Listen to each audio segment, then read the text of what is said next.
നമസ്കാരം. ഓട്ടപ്രദക്ഷിണത്തിലേക്ക് എല്ലാ പ്രേക്ഷകർക്കും സ്വാഗതം.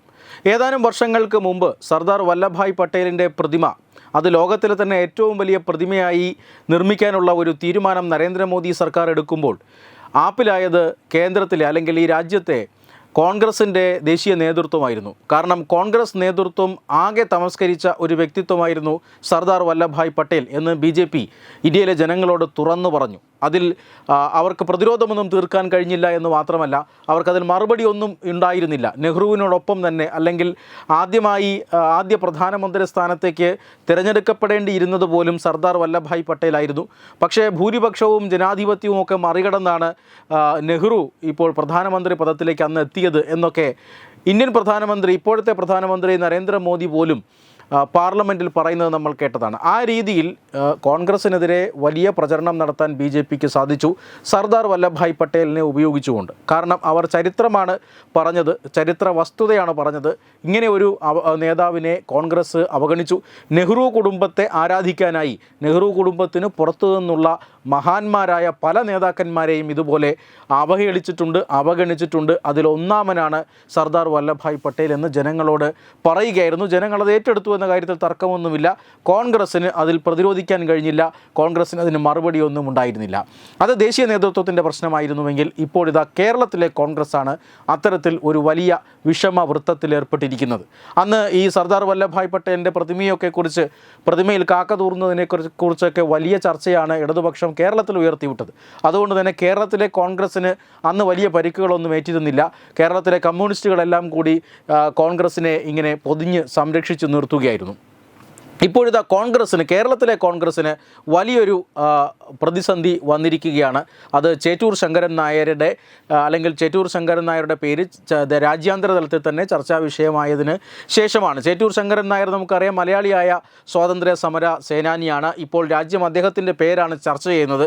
അതിന് കാരണം കേസരി ചാപ്റ്റർ 2 എന്ന ഒരു സിനിമയാണ്. ജാലിയൻ വാലാബാഗ് വിഷയവുമായി ബന്ധപ്പെട്ട് അന്ന് ബ്രിട്ടീഷ് സർക്കാരിൽ ഉന്നത ഉദ്യോഗസ്ഥനായിരുന്ന ചേറ്റൂർ ശങ്കരൻ നായർ പിന്നീട് സ്വാതന്ത്ര്യ സമരത്തിൻ്റെ തീച്ചൂളയിലേക്ക് എടുത്തു ചാടിയതും കോൺഗ്രസിൻ്റെ ദേശീയ അധ്യക്ഷൻ വരെ ആയതുമൊക്കെ നമ്മൾ കണ്ട ചരിത്രമാണ്. ഈ ചരിത്രം രാജ്യത്തെ ജനങ്ങൾ അറിയണം. കേരളത്തിലുള്ള ഒരു വ്യക്തി പഞ്ചാബിൽ കൂട്ടക്കൊല നടന്നപ്പോൾ അദ്ദേഹത്തിൻ്റെ മനം നൊന്തു. അദ്ദേഹത്തിൻ്റെ ഉന്നത പദവിയെല്ലാം വലിച്ചെറിഞ്ഞ് മാതൃരാജ്യത്തിൻ്റെ സ്വാതന്ത്ര്യത്തിന് വേണ്ടി അടരാടിയ കഥ ഈ രാജ്യത്തെ ജനങ്ങളും യുവജനങ്ങളും അറിയണം എന്ന് സിനിമയുടെ പേര് പരാമർശിക്കാതെ തന്നെ പ്രധാനമന്ത്രി നരേന്ദ്രമോദി പറയുന്നുണ്ട്. ഇങ്ങനെ ഈ കേസരി ചാപ്റ്റർ 2 എന്ന സിനിമ പുറത്തു വന്നതോടുകൂടിയാണ് ചേറ്റൂർ ശങ്കരൻ നായരെക്കുറിച്ച് വലിയ ചർച്ചകൾ ഉണ്ടാകുന്നത്. കേരളത്തിലെ കോൺഗ്രസും ചേറ്റൂർ ശങ്കരൻ നായരെ അങ്ങേയറ്റം അവഗണിച്ചു എന്ന കാര്യത്തിൽ തർക്കമൊന്നുമില്ല. അതിന് ഏറ്റവും പ്രധാനപ്പെട്ട കാര്യം ഗാന്ധിജിയെ പോലും ചേറ്റൂർ ശങ്കരൻ നായർ വിമർശിച്ചിട്ടുണ്ട് എന്നായിരുന്നു.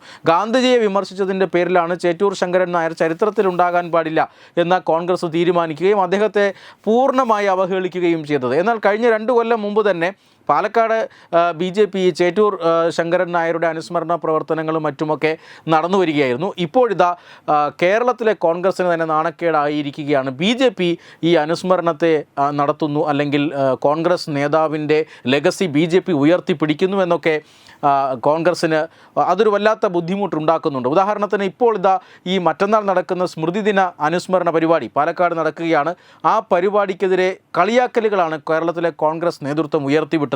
പക്ഷേ കേരളത്തിലെ കോൺഗ്രസ് അവഗണിച്ച മഹാനായ ഒരു ധീര ദേശാഭിമാനിയെ അംഗീകരിക്കുന്നതിൽ നിന്നും അനുസ്മരിക്കുന്നതിൽ നിന്നും പിന്നോട്ടില്ല എന്നാണ് BJP ഇപ്പോൾ പറയുന്നത്. പുഷ്പാർച്ചന നടത്തും, അനുസ്മരണ സമ്മേളനം നടത്തും, സംസ്ഥാന വ്യാപകമായി തന്നെ കോൺഗ്രസിൻ്റെ ഈ നയത്തെ തുറന്നു കാട്ടുമെന്നവർ പ്രഖ്യാപിച്ചിരിക്കുകയാണ്. അതിനെതിരെ ഇപ്പോൾ കോൺഗ്രസും രംഗത്ത് വന്നിരിക്കുന്നു. ഇതുവരെ അനുസ്മരണം നടത്താൻ കോൺഗ്രസ്സിന് യാതൊരു പദ്ധതിയും ഇല്ലാതിരുന്നാൽ, അല്ലെങ്കിൽ ചരിത്രത്തിൽ ഈ ശങ്കരൻ നായരെ ഇതുവരെയും അവഗണിച്ച് നിർത്തിയിരുന്ന കോൺഗ്രസ് ഇപ്പോൾ അദ്ദേഹത്തെ ഏറ്റെടുക്കേണ്ടി വന്നു എന്ന ഒരു അവസ്ഥയിലാണ്. BJPയുടെ ഈ അനുസ്മരണ പരിപാടി വലിയ രീതിയിൽ ചർച്ചയാകുന്നതോടുകൂടി കോൺഗ്രസ് പാലക്കാട് മാത്രമായിരുന്നു അനുസ്മരണ പരിപാടി നടത്താൻ ഉദ്ദേശിച്ചിരുന്നത്. ഇപ്പോഴിതാ തിരുവനന്തപുരത്ത് KPCC ആസ്ഥാനത്ത് അത്തരമൊരു അനുസ്മരണ പരിപാടി നടത്തുന്നു. നടത്തുന്നു. അതോടൊപ്പം തന്നെ കണ്ണൂർ DCCയിലും ചേറ്റൂർ ശങ്കരൻ നായരുടെ സ്മൃതിദിന അനുസ്മരണ പരിപാടി നടത്തും എന്ന് കോൺഗ്രസും അറിയിച്ചിരിക്കുകയാണ്. സ്വന്തമായി സ്വാതന്ത്ര്യ സമര സേനാനികൾ ഇല്ലാത്തതുകൊണ്ടാണ് BJP ഞങ്ങളുടെ സ്വാതന്ത്ര്യ സമര സേനാനികളെ എടുത്തുകൊണ്ടുപോകുന്നത് എന്ന് പറഞ്ഞ് വിലപിക്കുകയാണ് ഇപ്പോൾ കേരളത്തിലെ കോൺഗ്രസ്സുകാർ. പക്ഷേ സ്വാതന്ത്ര്യ സമര സേനാനി ഞങ്ങളുടേത് നിങ്ങളുടേത് എന്നല്ല, അവരെല്ലാം ഈ രാജ്യത്തിൻ്റെ സ്വാതന്ത്ര്യത്തിന് വേണ്ടി പോരാടിയിരുന്നവരായിരുന്നു. അവരെ ഈ കോൺഗ്രസ് എന്ന കക്ഷി രാഷ്ട്രീയത്തിനുള്ളിൽ മാത്രം നിർത്താനാവില്ല, അവർ രാജ്യത്തിൻ്റെ സ്വത്താണ്. പക്ഷേ ഈ സോണിയയുടെ കോൺഗ്രസ് ഇപ്പോൾ ഇത്തരക്കാരെ മറന്നിരിക്കുന്നു. ചേറ്റൂർ ശങ്കരൻ നായരെ പോലെയുള്ളവരെയെല്ലാം മറന്നിരിക്കുന്നു. കോൺഗ്രസ് തന്നെ, കോൺഗ്രസിൻ്റെ ചരിത്രം, കോൺഗ്രസിൻ്റെ ധീര ദേശാഭിമാനികളായ നേതാക്കൾ, അവരെയെല്ലാം മറക്കുമ്പോൾ രാജ്യ താൽപ്പര്യം മുൻനിർത്തിക്കൊണ്ട് BJP അവരുടെ സ്മരണകൾ വീണ്ടും ഉത്തേജിപ്പിക്കുകയാണ്. അതുകൊണ്ട് തന്നെ മങ്കര റെയിൽവേ സ്റ്റേഷൻ ചേറ്റൂർ ശങ്കരൻ നായരുടെ ഓർമ്മയ്ക്കായി പണികഴിപ്പിച്ച റെയിൽവേ സ്റ്റേഷനാണ്. അതിനെ പുനരുജ്ജീവിപ്പിക്കാനുള്ള നിർദ്ദേശവുമായി കേന്ദ്രത്തെ സമീപിക്കും എന്നും BJP പറയുന്നുണ്ട്. അതുകൊണ്ട് തന്നെ ചേറ്റൂർ ശങ്കരൻ നായരെ ഒരു വലിയ ഐക്കണാക്കി ഉയർത്തിപ്പിടിക്കാൻ, പട്ടേലിനെ ഗുജറാത്തിൽ നിന്ന് ഉയർത്തിപ്പിടിച്ചതുപോലെ തന്നെ ശങ്കരൻ നായരെ കേരളത്തിൽ ഒരു വലിയ ഐക്കണാക്കി ഉയർത്തിപ്പിടിക്കാനും രാജ്യസ്നേഹത്തിൻ്റെ ഒരു പ്രതീകമാക്കി മാറ്റാനും കോൺഗ്രസിൻ്റെ അവഗണനയുടെ ഒരു ചിഹ്നമാക്കി മാറ്റാനും BJP ശ്രമിക്കുകയാണ്. ആ ശ്രമത്തിനും കോൺഗ്രസിൻ്റെ കയ്യിൽ മറുപടികളില്ല, പ്രതിരോധമില്ല. Web desk Tatwamayi news. Partner Edubix online executive education, focus physiotherapy centre Pattom, Unnat engineering Gujarat, തീർത്ഥയാത്ര.com, iron build Gujarat, PRS hospital Killipalam Thiruvananthapuram. 5 തലമുറകളായി നിങ്ങൾക്കൊപ്പം. തുമ്പമൺ ശ്രീ വടക്കുംനാഥൻ ക്ഷേത്രം, അമ്പലക്കടവ്, പത്തനംതിട്ട. ശ്രീമദ് സ്കന്ദപുരാണ മഹാസത്രം 2025 മെയ് 11 മുതൽ 18 വരെ. ബ്രഹ്മശ്രീ മുംബൈ ചന്ദ്രശേഖര ശർമ്മയുടെ മുഖ്യ കാർമ്മികത്വത്തിൽ മഹാഗണപതി ഹോമം, സ്കന്ദപുരാണ പാരായണം, മഹത് പ്രഭാഷണങ്ങൾ, പൂജഹോമാദികൾ, കലാസാംസ്കാരിക പരിപാടികൾ.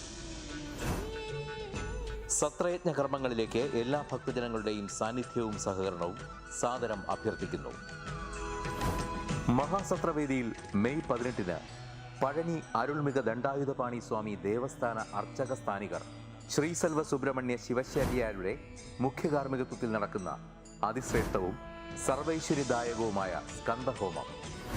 സ്കന്ദമഹാപുരാണ സത്രത്തിന്റെ ആദിമധ്യാന്തമുള്ള സമ്പൂർണ്ണ തത്സമയ കാഴ്ച തത്വമയി നെറ്റ്വർക്കിൽ.